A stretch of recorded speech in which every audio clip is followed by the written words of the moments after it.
उत्तर प्रदेश में रोज चुनावी बयार तेज हो रही है, वह अपना रुख भी बदल रही है और तमाम वो सियासतदान हैं जो उसका रुख भांपने की कोशिश कर रहे हैं।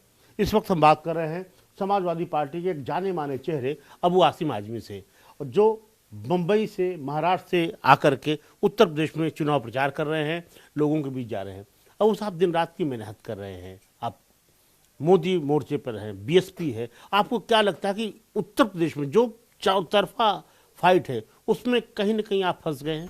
नहीं, फंस क्या गए हैं। समाजवादी पार्टी की पूरी लहर चल रही है और मैं इसलिए मेहनत कर रहा हूँ कि मैंने देखा कि ये देश जहाँ हिंदू, मुस्लिम, सिख, ईसाई, पारसी सब भाई भाई की तरह से रहते थे, 2014 के बाद से जो सरकार आई है यहाँ पे देश में, और 2017 के बाद जो यूपी सरकार आई है, इनमें सिवाय भाई भाई के बीच में नफरत डालने कोई काम नहीं। कुछ भी काम है हिंदू मुस्लिम करते हैं। और ये गंगा जमनी तहजीब हमारे देश की एक ऐसी तहजीब है जो हम लोग भाई भाई की तरह देश में रहते थे। उस ज़माने में 1923 में मौलाना अबुल कलाम आज़ाद साहब ने कहा कि अगर आसमान से एक फरिश्ता एंजल उतर कर आए और कुतुब मीनार की ऊंचाई पर बैठकर ये कहे कि मैं इस देश की आज़ादी आपको एक दिन में दिला दूंगा, लेकिन उसके बदले हिंदू मुस्लिम एकता लेके चला जाऊंगा, तो आप क्या करेंगे? तो उन्होंने कहा कि अगर देश की आज़ादी अभी नहीं मिलती है तो इसमें देश का नुकसान है, वो मैं बर्दाश्त कर लूँगा थोड़े दिन और, लेकिन हिंदू मुस्लिम एकता जाएगी तो ये इंसानियत का नुकसान है और इंसानियत का नुकसान हम बर्दाश्त नहीं कर सकते। मैं इसलिए आ रहा हूँ महाराष्ट्र से उत्तर प्रदेश कि आज जो सरकार बैठी है, नफ़रत के अलावा कुछ इनके पास है ही नहीं। हमारी एकता को ख़त्म कर रहे हैं, इनके पास कोई विज़न नहीं है। मेरी ये ड्यूटी बनती है कि जो लोग आज गांधी जी के कातिल को हीरो बनाना चाहते हैं, मैं उनके ख़िलाफ़ एक माहौल बनाऊं और उनकी सरकार को यहाँ से चलता करूं, इसलिए मेहनत कर रहा हूं मैं। नहीं, हिंदू मुस्लिम का मौका तो बता रहे हैं ना, कांग्रेस ने दिया, समाजवादी पार्टी ने, आपकी पार्टी ने दिया, कि आप लोगों ने इतना मुस्लिमों को प्रोत्साहन दिया, इतना उनको अल्पसंख्यक कह के उनके लिए इतना कुछ करना चाहा कि हिंदू को पोलराइज होना पड़ा। कौन सा काम? हम मुसलमान है क्या? आज सड़क पे पंचर बनाता है, चाय बेचता है, साइकिल चलाता है, ड्राइविंग करता है, और मुसलमान पर है क्या? कौन सी? नहीं, मुसलमान व्हाट इज अपीजमेंट का मतलब क्या होता है? यदि मेरा हक 100 रुपये का है, मुझे आप 101 रुपया दें, दैट इज अपीजमेंट। मेरा हक 100 रुपया का, मुझे 5 रुपये भी आप नहीं दे रहे हैं, यह अपीजमेंट है क्या? यह अपीजमेंट नहीं है। मुझे संविधान ने वो हक दिया हुआ है, लेकिन मुझे वो हक इस देश में नहीं मिल रहा है। तो अगर कोई पार्टी उस हक को देने की कोशिश करती है तो आप उसे अपीजमेंट कहेंगे? नहीं, तो आपको क्या लगता है जो चुनाव हो रहा है उत्तर प्रदेश में, वो उसी मुद्दों पे लड़ा जा रहा है या उसको भटका दिया गया है? नहीं, बिल्कुल बीजेपी बिल्कुल भटका रही है। बीजेपी से जब कुछ बात करो, महंगाई हो गई, बोले बंदी तो बनाए रहे ना। आज नौकरी किसी को नहीं मिल रही है, बोले हम हिंदू मुस्लिम लड़ा रहे हैं ना। ये तो काम उनका रह गया है। अभी मस्जिद का अयोध्या में हो गया, कह रहे हैं अयोध्या जारी है और अब जो है मथुरा की बारी है। मतलब क्या? जब संविधान ने कह दिया कि आज़ादी के वक्त जितनी भी इबादत गाहें थी सिवाय बाबरी मस्जिद और राम मंदिर के, उनका स्टेटस को है, तो कैसे आप भी बात कर सकते हैं? और बड़े बड़े लोग की बात कर रहे हैं। और आपने देखा नहीं कि धर्म संसद के नाम पर जाकर गेरुआ कपड़ा पहन करके ये लोग शपथ ले रहे हैं कि मुसलमानों को मार डालेंगे, निकाल देंगे इस देश से। इस देश का जो है, ये देश जो सेकुलर है, इसको कम्युनल बना देंगे, इसको एक हिंदू राष्ट्र बना देंगे। ये क्या मतलब इसका होता है? तो अगर हमारे जैसे लोग जो इस संविधान को मानने वाले लोग हैं, जो गांधी जी और डॉक्टर राम मनोहर लोहिया और भीमराव अम्बेडकर के मानने वाले लोग अगर चुपचाप बैठेंगे तो मुझे लगता है आने वाली नस्ल में माफ़ नहीं करेगी। आपको लगता है कि बीजेपी ने तो एक लंबी फहरिस्त जारी कर दी, साहब हमने काम किया है और एयरपोर्ट बनाए हैं, हाईवेज बनाए हैं, राम मंदिर बना रहे हैं, पीडीएस में खाना राशन दे रहे हैं, किसान सम्मान निधि दे रहे हैं, एक लंबी चौड़ी फहरिस्त है, समाज के हर वर्ग के लिए कुछ किया है, तो ये एक मुश्किल हो रही है समाजवादी पार्टी के लिए उसका काउंटर करना? नहीं, बीजेपी ने कहा था कि हम चुन कर आएंगे, हम 15-15 लाख रुपया अकाउंट में डाल देंगे। डाला क्या? नहीं डाला। हम चुन कर आएंगे, हर साल 2-2 करोड़ों को नौकरी देंगे। दिया क्या? नहीं दिया। हम देश को बिकने नहीं देंगे। बेच दिया इन्होंने। बड़ी बड़ी कंपनियां बेच दिया। एयरपोर्ट बना रहे हैं, एयरपोर्ट बेच दे रहे हैं। जहाँ पे ये शिप खड़ा होता है, सी पोर्ट बेच दे रहे हैं। आज स्टेशन बेच दे रहे हैं, ट्रेन को उन्होंने बेच दिया, प्राइवेटाइजेशन कर दिया। 2 करोड़ को नौकरी देने की बात करने वालों ने नौकरी किसी को नहीं दिया। और रेलवे बिक गया। रेलवे में नौकरी मुसलमानों की कितनी परसेंट? 2% है। 98% मेरे भाइयों की है जो इस मुल्क के रहने वाले हैं, उनका रिजर्वेशन भी, हमारा तो रिजर्वेशन भी नहीं है, लेकिन नुकसान उनका बहुत बड़ा हो रहा है, ये वो महसूस नहीं कर रहे हैं। जब सरकारी नौकरी होती है ना तो आदमी 8 घंटे के बदले 6 घंटे काम करके निकल लेता है। अब 12 घंटे काम करने पड़ेंगे, तनख्वाह आधी मिलेगी। क्या हो रहा है? देश बर्बाद नहीं देश हो रहा है? महंगाई कितनी बढ़ती जा रही है, नौकरी नहीं मिल रही, और आप कह रहे हैं कि राशन दे रहे हैं। अरे जब जब कोविड आया और इन्होंने लॉकडाउन का ऐलान किया तो बहुत सारे लाखों लोग जो बम्बई और दिल्ली में रहते थे बेचारे, उनको घरों में कैद कर दिया गया। रोज़ कमाने रोज़ खाने वालों को एक दाना नहीं मिला। लोगों ने सोचा मैं बम्बई में मरूं, भूखे मरूं या कोविड से मरूं, चाचा अपने घर चला जाऊं। 1700 किलोमीटर लोग पैदल आने को तैयार हुए। मुझे बताइए किसने मदद किया? मुझे गर्व है अखिलेश यादव जी के ऊपर। राष्ट्रीय अध्यक्ष, हमारे राष्ट्रीय अध्यक्ष जी ने जितने लोग दिल्ली और मुंबई से आए और रास्ते में किनका एक्सीडेंट हो गया, कुछ तकलीफ हो गई, सबको 1-1 लाख रुपया दिया। प्रधानमंत्री ने दिया 1 रुपया, बताइए मुझे आप। और योगी जी ने 1 रुपया दिया, बताइए मुझे आप। सरकार तो उनकी देना चाहिए था, उनको नहीं दिया। अब आप राशन की बात कर रहे हैं, राशन बाद में देना शुरू किया। अब तो राशन देंगे ना, अब तो इलेक्शन आ रहा है ना, जिस दिन इलेक्शन खत्म बात बंद। मुझे तो खुशी हुई उस दिन जिस दिन अखिलेश जी की गाड़ी निकली गाजीपुर से, दिन में 11 बजे गाड़ी निकली, और भाई यहाँ लखनऊ पहुँचते पहुँचते सुबह 4:30 बज गया। क्या पब्लिक रोड पे, क्या पब्लिक रोड पे। उसी दिन मोदी जी और योगी जी ने मीटिंग किया कि जल्दी से किसानों का बिल जो है तीनों वो वापस ले लो वरना ज़मीन खिसक रही है। शुरू किया अब इन लोगों ने। अब जब हमारे यहाँ है ना कि जब इंसान मरने लगता है तो तौबा कबूल नहीं होती है, तो अब जब सरकार जब लगा कि ज़मीन खिसक रही है तब इन्होंने किसानों को बिल वापस लिया है। किसान जानता है। और फिर उनके एक एमपी ने कह दिया कि साहब ठीक है अभी तो वापस लिया, कभी भी ला सकते हैं वापस। नहीं, प्रधानमंत्री जी ने कहा है, उन्होंने वापस लिया, उन्होंने माफी मांगी, उन्होंने कहा कि जो हमसे भूल हुई छोड़िए, बिल वापस ले लिया। अब प्रधानमंत्री की बात पे जब यकीन करेंगे ना। प्रधानमंत्री जी ने बहुत सारी बातें बोला और एक बात पूरी ने कहा कि गरीब अमीर होगा, अमीर लाइन में लगेगा। अमीर कोई लाइन में लगा नहीं आज तक, गरीब बेचारा लाइन में लग के मर गया। नोटबंदी के बाद देश के अंदर ब्लैक मनी खत्म हो गया। 200 करोड़ रुपया कैश पकड़ा जा रहा है। किधर खत्म हो गया? आतंकवाद खत्म हो जाएगा नोटबंदी के बाद, किधर खत्म हो गया? और बढ़ गया। रोजाना सुबह आपका टीवी खोलो तो मालूम हुआ कि कश्मीर में कहीं आतंकवादियों का हल्ला हो गया। क्या कौन सी बात पूरी हुई? हमारे पड़ोसी जितने देश हैं, हमारे ताल्लुकात उनसे खराब हो गए। देश का एक आदमी परेशान है। किसान 700 किसान शहीद हो गए, कुछ नहीं दिया उनको। तो जनता बिल्कुल बदलाव में है और उनको अखिलेश यादव जी का किया हुआ 2012 से 17 का काम याद आ रहा है। लखनऊ को कैसा बना दिया अखिलेश जी ने। अच्छा अब आपको चलिए मेरे साथ, आप में मैं 2 हाईवेज दिखाता हूँ आपको। एक जो आगरा, आप तो आते होंगे उससे, दिल्ली आगरा, और एक जो बना है ये अपना पूर्वांचल का बना है। यकीन जानिए ज़मीन आसमान का फ़र्क है। क्या अखिलेश जी का विज़न और बाबा जी के विज़न में ज़मीन आसमान का फ़र्क है। वो ठीक है। अच्छा ये बताइए अब्बास साहब, छोटे छोटे दलों को आप लेके आ रहे हैं, तो बीजेपी यही कह रही है कि अगर इतना प्रचंड समर्थन है, इतना प्रचंड बहुमत से वो जीत रहे हैं, तो फिर इन तमाम दलों को साधने की कोशिश क्यों उनके पीछे आप उनके साथ गठबंधन कर रहे हैं? इतना बीजेपी को तकलीफ क्यों हो रही है? बीजेपी नहीं ले जा रही क्या? अलायंस नहीं कर रही है? कितने लोग के साथ बीजेपी अलायंस की? राजभर से अलायंस तोड़ दिया नहीं, एक है दूसरा राजभर है ना उनके साथ, एक तो है ना उनके साथ, है उनके साथ कई लोग उनके साथ। दूसरी बात, बिहार में क्या कर रहे हैं वो? किसके साथ गए वो? किसके साथ गए वो? ये सब बातें जो है ना घबराहट की हैं, घबराहट की। समाजवादी पार्टी अकेले ताकत पर इतनी ताकत रखती है कि अब की बार 300-350 सीटें पार्टी पक्का चुन के आने वाली है। ये उनको मालूम है अच्छी तरह से। अब उनकी घबराहट है, परेशानी है, जो चाहे बोल लें। नहीं तो अभी जिस तरह से कह रहे हैं कि चुनाव पश्चिम में, मथुरा में, आपने कहा कि मथुरा की बारी है, काशी अयोध्या, काशी जारी है, मथुरा की बारी है। हाँ। तो ये है ना? काशी जारी, मथुरा की बारी से किसी को खाना नहीं मिलने वाला है।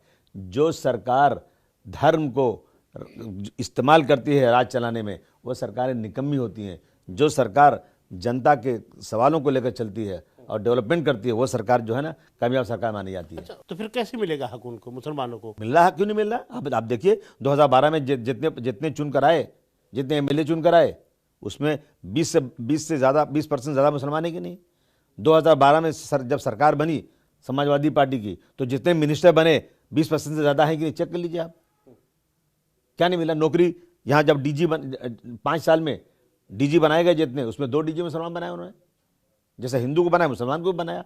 तो ऐसा नहीं कि ये कोई मुसलमानों के साथ बहुत बड़ा हो रहा है। तो ये तो सिंबॉलिक है ना, आप चीफ सेक्रेटरी बना देते हैं, डीजीपी बना देते हैं, तो उससे मुसलमानों का, सारे मुसलमानों की कौम का भला हो गया। और क्या चाहते हैं आप, क्या चाहते हैं बताइए। हम कह रहे हैं जितनी पार्टियां एग्जिस्ट कर रही हैं उसमें सबसे अच्छी पार्टी समाजवादी पार्टी, जो सेकुलर पार्टी है। आईएएस आईपीएस बनने के लिए एक इमारत दिया कि इसमें पढ़ाओ बच्चों को, क्या क्या नहीं मिला, सब मिला है। और कांग्रेस ने क्या दिया है, बीएसपी ने क्या दिया है, जितनी पार्टियां हैं, अगर आज इस देश से नफरत को ख़त्म करना है तो मैं नहीं कह रहा हूं, मैं जाता हूं मीटिंगों में, लोगों से पूछता हूं, कोई रास्ता नहीं है सिवाय समाजवादी पार्टी के। समाजवादी पार्टी खुल करके फ़िरका परस्ती के खिलाफ, इस देश में वो लोग जो गांधी जी का कातिल को हीरो बनाना चाहते हैं, उनके खिलाफ कोई लड़ रहा है तो मैं समझता हूँ माननीय अखिलेश यादव जी लड़ रहे हैं। और पूरी जनता, आपको पता है कलेक्टर फ़ोन कर रहा है बस भर के लाओ, मुझे फ़ोन आ गया, मेरा स्कूल है यहाँ पे, कि अपनी बस भेजो। अरे किसको फ़ोन कर रहे हो भाई, ये समाजवादी पार्टी का मैं अबू आसिम आज़मी हूँ। यानी बस में भर के आदमी लाओ, 500-500 रुपये दे के, फिर भी कुर्सियाँ खाली हैं। और हमारे यहाँ कोई ऐसा रवाजी नहीं है, अपने आप लोग चले आ रहे हैं। वक्त हो चला छोटे से ब्रेक का। अबू साहब जब लौटेंगे ब्रेक के बाद तो पूछेंगे क्या आप चुनाव लड़ेंगे, किसको लड़ाएंगे, और टिकट कब तक आप फाइनल कर देंगे।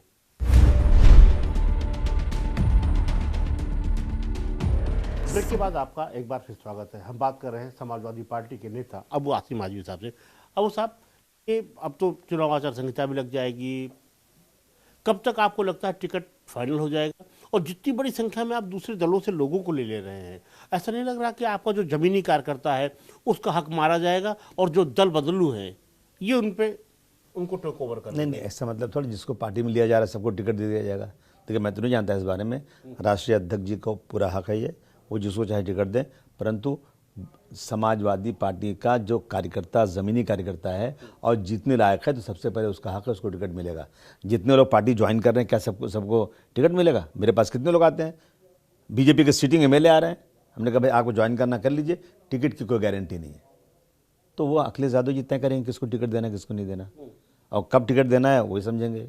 तो जो आ रहे हैं टिकट के चक्कर में, जब नहीं मिलेगा टिकट नहीं, टिकट चक्कर में आई नहीं। सबसे पहले बात हो जा रही है, मैक्सिमम जहाँ तक मैंने बात किया है, मैंने एक आदमी जो मैंने लाया, मैंने हज़ार आदमी लाया, ज्वाइन कराया। सबसे बात हुई भाई अगर आपको टिकट के लिए आना है तो भाई साहब मत आइए, आपको समाजवादी पार्टी में आना, आप आइए, पार्टी ज्वाइन कीजिए, सेकंड डे फिर आइए, फॉर्म भरिए, टिकट मांगिए, उसके बाद देखेंगे सर्वे हो रहा है, जो अच्छा उम्मीदवार होगा, सीधा उम्मीदवार होगा, लोगों की कामों का ख्याल करने वाला होगा, उसका तजर्बा होगा, उसको टिकट दिया जाएगा। मैं समझता हूँ ऐसे ही हमारे राष्ट्रीय अध्यक्ष जी करने वाले हैं, इसमें हम लोगों का कोई इंटरफेरेंस नहीं। अच्छा, अब सर आपको क्या लगता है कि 2 दलों 3 दलों में समझौता हो तो चलाना मुश्किल होता है? आप तो 4-5 महान दल, ओम प्रकाश राजभर, आरएलडी, सबको लेके चल रहे हैं, कृष्णा भाई पटेल अब ऐसी अपना बात दल। आप ये बात बीजेपी से क्यों नहीं पूछते? बीजेपी की जो दिल्ली में सरकार चल रही है, कितनी पार्टियां हैं उसमें? अनगिनत पार्टियां, आप गिन नहीं सकते, इतनी पार्टियां लेकर चल रही है। वो नई बात है क्या? ये चलती है।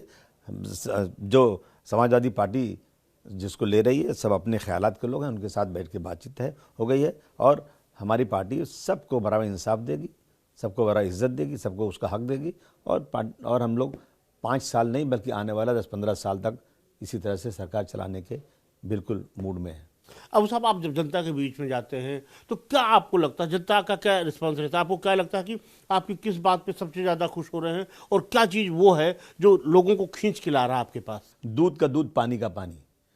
5 साल तक समाजवादी पार्टी की सरकार रही, और 5 साल तक अभी बाबा जी की सरकार चले, योगी बाबा जी की। क्या अंतर है? ज़मीन और आसमान का फ़र्क है।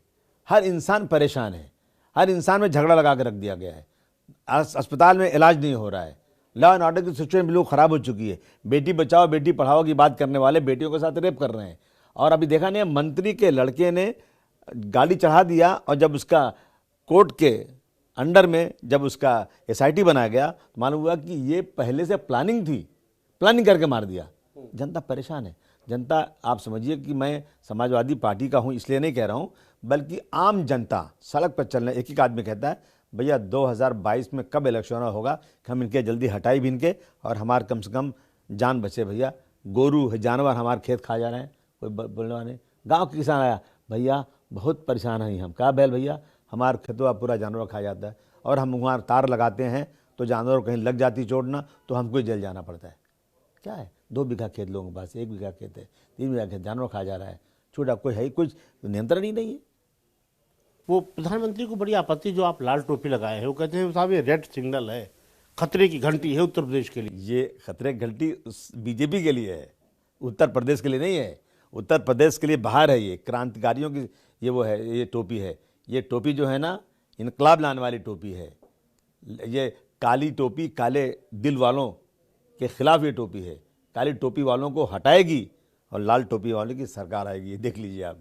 अच्छा, आपको लगता है कि कम से कम आप इतना तो मानेंगे कि योगी जी अपराधियों पे सख्त है, लोगों पे बुलडोजर चला रहे हैं और कह रहे हैं इसी से ज़्यादा, सबसे ज़्यादा खौफजदा है समाजवादी पार्टी के लोग।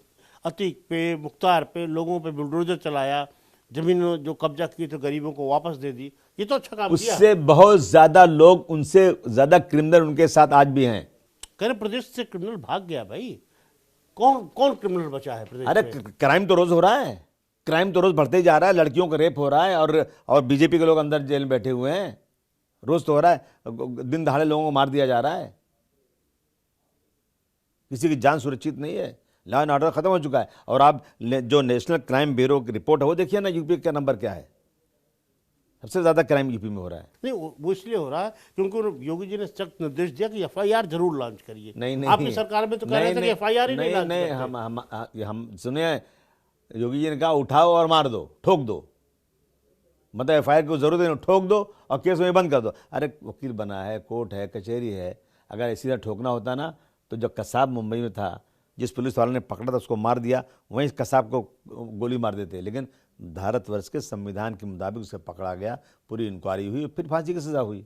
लेकिन यहाँ तो एक शॉर्टकट, उठाओ मार दो, उठाओ मार दो किसी को भी। मैं कह रहा हूँ कि आपको लगता है कुछ तो उन्होंने सही किया होगा योगी जी ने, कि 5 साल में उनके किसी काम को आप अच्छा नहीं कहेंगे। मुझे तो कोई काम अच्छा नजर ही नहीं आ रहा भाई। वो एक काम अच्छा कर रहे हो, जितने नाम कहीं से माइनॉरिटी के जुड़ते हैं, कहीं नाम अगर आजमगढ़ है उसको बदलना चाहते हैं, कहीं मुगल सराय उसको बदलना चाहते हैं, जिस तरह जहाँ जहाँ नाम है।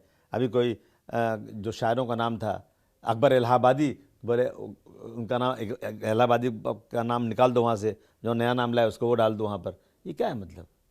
ये कोई काम है क्या? अरे बहुत ज़मीनें पड़ी हैं, नया नया शहर बसाओ, तो मैं ताली बजाऊंगा, हाँ भाई योगी जी ने नए नए शहर बसाए। अब जो रखे हुए नाम है उनको बदल देना। अच्छा, मुगल सराय को बदल दिया तो क्या दिक्कत हो नहीं, गई? दिक्कत ये हुई कि उसमें खर्चा कितना होता है, पैसा कितना खर्चा होता है, सारे डॉक्यूमेंट चेंज कर दो, सब कर दो, और नाम बदलने से मतलब क्या? क्यों बदल दिया आपने नाम? आपने जो नाम था रहने दीजिए, आप नया शहर बनाइए। आप जो नाम रखना चाहते हैं, योगी जी, मोदी जी के जितने लोग हैं, इनके परिवार के लोग जितने हैं, सबके नाम रखिए ना, कौन मना कर रहा है? तो आपको लग रहा है कि जो इनका काम है, लेकिन जिस तरह से मोदी जी मोर्चा ले लिए हैं, आ गए हैं, पूरा संघ परिवार आ गया है, तो लड़ाई तो बड़ी टफ है। कलकत्ता में भी आए थे, बंगाल में भी आए थे। नहीं, वहाँ हालात दूसरे थे। क्यों हालत दूसरे? यहाँ पे राम मंदिर बना रहे हैं, यहाँ पे काशीनाथ, बहुत हो गया राम मंदिर के नाम पे। कितने दिन तक आप वोट लेंगे भाई? राम मंदिर बनाइए, खूब बनाइए, लेकिन उसी अयोध्या के अंदर सैकड़ों मंदिरें हैं जो जर्जर हो गई हैं, उनको भी तो बनाइए। वो मंदिरें गिर रही हैं, वहाँ का म्यूनसिपलिटी को कह रहा है कि अगर ये मंदिरें नहीं बनेंगी तो यहाँ पे डिमोलिशन करना पड़ेगा। उनकी तरफ ध्यान ही नहीं है कुछ। बनाइए, सब मंदिर बनाए, हम सब मंदिर के खिलाफ कोई नहीं है यहाँ पे, लेकिन नफरत के साथ कोई काम मत कीजिए। किसी की मस्जिद तोड़ के मंदिर बनाना ठीक नहीं है। ये देश हिंदू मुस्लिम सिख ईसाई का देश है। हम सब मंदिर में हिंदू पूजा करें, मुसलमान मस्जिद में नमाज पढ़े, और सब हम इस देश के साथ भाई भाई की तरह से रहें। ये इस देश में होना चाहिए। ये हमारे देश की पुरानी जो हमारा कल्चर है। जब केंद्रीय एजेंसियां काम करती हैं, चाहे सीबीआई, ईडी, इनकम टैक्स, वो तो छापा डालेंगे ना। जो लोग टैक्स पेयर है उनको जांच करने के लिए, सर्वे करने के लिए। क्यों बुरा लग जाता है आप लोगों को? इसलिए लगता है बुरा कि जब इलेक्शन आता है ना, अपोजिशन पे फटाफट किया जाता है। आम आदमी महसूस कर रहा है, ये आप भी महसूस कर रहे हैं कि भाई इलेक्शन आते पहले करो ना। 5 साल आपके पास था, जितना रेट मारना रहते, कौन मना कर रहा है? आपने कहा ब्लैक मनी खत्म हो गया, ब्लैक मनी है कैसे? पहले इसका जवाब तो दे दीजिए। और उसके बाद जो अपोजिशन में है, चाहे यहाँ इलेक्शन हो, चाहे बंगाल में हुआ हो, चाहे मध्य प्रदेश में हुआ, चाहे जहाँ भी इलेक्शन हो रहा है, वहाँ इलेक्शन आते ही आप अपनी मशीनरी, वो कहा ना कि एक प्रकोष्ठ है, और बीजेपी का एक प्रकोष्ठ है जो सीबीआई और ये अपना इनकम टैक्स, ईडी, पुलिस, ये सब महकमा जो है इनका प्रकोष्ठ है। नहीं, ये तो देखिए केंद्रीय एजेंसियां हैं, ये तो निष्पक्ष होकर काम करती है ना, ये तो किसी के दबाव में रहती नहीं है। तो आज ही क्यों रेट पड़ रहे? इनकम टैक्स अब क्यों पड़े? 2 महीने पहले, 6 महीने पहले क्यों नहीं पड़ गई? अच्छा अबू साहब, आप जिस तरह से कह रहे हैं, अब आपको क्या लगता है जो चुनाव और करीब आएगा और सबसे बड़ा चैलेंज आपके सामने क्या आएगा? किस तरह की चुनौतियां और आ सकती हैं? चुनौतियाँ, गवर्नमेंट की मशीनरी का गलत इस्तेमाल किया जाएगा। वोट डालने में पुलिस की तरफ से और इनके गवर्नमेंट के महकमे की तरफ से जिस तरह से पिछले दिनों निचले तबके का जो इलेक्शन हुआ था, उनमें जिस तरह से इन लोगों ने कागजात फाड़ दिए, वोट नहीं करने दिए, पैसे दे के खरीद लिए, लोगों को किडनैप करके बिठा लिया और अपनी सीटें बढ़ाने की कोशिश किया, इस तरह की चीज़ें और भी आगे आएंगी। लेकिन अब जनता तैयार है। नहीं, आपको लगता है इलेक्शन कमीशन पे तो आपको कोई सब संदेह नहीं है ना? मुझे जितनी मशीनरी है उन सबको बीजेपी ने अपने साथ अपने अंडर में लिया हुआ है। मैं नहीं कह रहा हूँ, ये 4 सुप्रीम कोर्ट के जजेस निकल कर उन्होंने कहा कि देश में जो सरकार बैठी हुई है, वो जो हालात देश के हैं, वो बिल्कुल ठीक नहीं है। अच्छा, तो आपको लगता है कि इस बार चुनाव निष्पक्ष हो पाना थोड़ा मुश्किल होगा? बिल्कुल, ये तो पुलिस की तरफ से, गवर्नमेंट के महकमे की तरफ से कहीं न कहीं गड़बड़ करने की कोशिश तो जरूर की जाएगी, लेकिन हम लोगों को पूरी फुल तैयारी के साथ रहना चाहिए। और उसके हमें राष्ट्रपति को, हमें सुप्रीम कोर्ट के चीफ जस्टिस को ये लेटर भी अखिलेश जी को लिख देना चाहिए, इलेक्शन कमीशन में लिख देना चाहिए कि इस इलेक्शन में बहुत ही कायदे से अपनी जिम्मेदारियां सरकार निभाए। अच्छा, आपको अभी ईवीएम पे सवाल है, शक है? देखिए, ईवीएम पे तो लोग कह रहे हैं शक है, लेकिन मैं भी बोल नहीं सकता इसके बारे में। लेकिन मैं एक बात ज़रूर महसूस कर रहा हूँ कि अगर ईवीएम पे है शक, तो सारी पार्टियों को मिल करके ईवीएम बंद करा देना चाहिए। लोग बोलते तो हैं, लेकिन फिर लोग बंद कराने के लिए आगे कदम भी नहीं उठाते हैं। लेकिन एक चीज़ तो शक मुझे ज़रूर है कि बोगस वोटिंग ये लोग बहुत कराते हैं। और अभी हमें मैसेज मिला है कि वोटर लिस्ट में बहुत सारे लोगों का नाम, जो विरोधियों का नाम है, जैसे समाजवादी पार्टी के वोटर जो माने जाते हैं, या कांग्रेस के जो माने जाते हैं, या बीएसपी के जो माने जाते हैं, उनके नाम हर बूथ से 200-300 नाम काटे जा रहे हैं और 200-300 नाम एक ही आदमी के कई बूथ में डाले जा रहे हैं। ये कई लोगों का मुझे मैसेज आ चुका है। इस पर मैंने राष्ट्रीय अध्यक्ष जी से भी कहा था कि इस पर हम लोगों को चेक करना चाहिए, क्योंकि नाम बहुत ज़्यादा गलत डाले जा रहे हैं और अच्छे नाम काटे जा रहे हैं। इस पर क्या हो सकता है, उस पर आप ज़रूर गौर कीजिए और इलेक्शन कमीशन से बात कीजिए। तो इसीलिए तो कह रहे हैं कि जो वोटर लिस्ट को आधार कार्ड से हम अटैच कर देंगे, तो भी आप आपत्ति करते हैं? हम कहाँ आपत्ति कर, हम कोई आपत्ति नहीं करें। जो सही काम हमें तरफ कोई आपत्ति नहीं है, लेकिन बोगस वोटिंग नहीं होना चाहिए, बोगस नाम नहीं डालना चाहिए। नाम डाल दिया, बहुत ज़्यादा नाम डाला जा रहा है, उस पर कुछ न कुछ जो है इलेक्शन कमीशन को उसकी इलेक्शन लिस्ट आने के पहले उस पर ज़रूर गौर करना चाहिए। अच्छा, आखिरी सवाल है ये कि आपको लगता है कि सरकार बना लेंगे, समाजवादी पार्टी अपना बहुमत ला पाएगी या सहयोगियों के साथ ही मिलकर बहुमत मिलेगा? देखिए, ऐसा जो सहयोगी अपने ही हैं, जो सहयोगी अपने हैं, हम सब मिलकर बहुमत लाएंगे और सरकार चलाएंगे। और जिस तरह से अखिलेश जी ने ऐलान किया है, किसानों को, मजदूरों को, समाज के दबे कुचलों को बहुत राहत मिलेगी। 300 यूनिट बिजली का उन्होंने बोल दिया फ्री कर देंगे, पानी किसानों के लिए फ्री है, और जो भी काम होगा वो हर समुदाय के लिए होगा। ऐसा नहीं कि एक ही समुदाय के लिए होगा। जितने हर जात, हर बिरादरी, हर दबे कुचले, हर इंसान की जो कानूनी हैसियत है, जो संविधान के मुताबिक है, सबके साथ इंसाफ होगा। वो अखिलेश जी ने 2012 से 2017 तक किया है। अगर एक लैपटॉप बटा है तो ये देख के नहीं किया गया है कि ये हिंदू है, मुसलमान है, ये पारसी है और ये जो है दलित है। सबको दिया गया है। नल गांव में लगा है, जो घर गरीबों के बने हैं वो सब धर्म के लोगों को दिया गया है। कहीं भी उसमें निष्पक्षता नहीं की गई है। तो ये थे अबू आसिम आजमी, जिन्होंने बहुत बेबाकी से, बहुत चालाकी से, बहुत चतुराई से एक मजे हुए राजनेता की तरह अपनी बात बताई, उपलब्धियां गिनाई और ये भी आश्वासन दिया जनता को कि अगर सरकार बनती है तो वो क्या कुछ करने वाले हैं। कैमरामैन कमल के साथ अखिलेश मिश्र, जनतंत्र टीवी, बस्ती।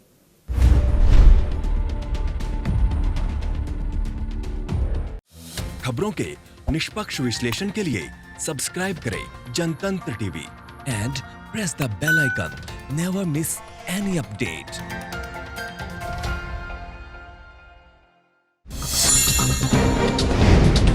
डाउनलोड कीजिए जनतंत्र टीवी ऐप को, जो कि अवेलेबल है गूगल प्ले और ऐप स्टोर पर। अधिक जानकारी के लिए अभी डाउनलोड करें।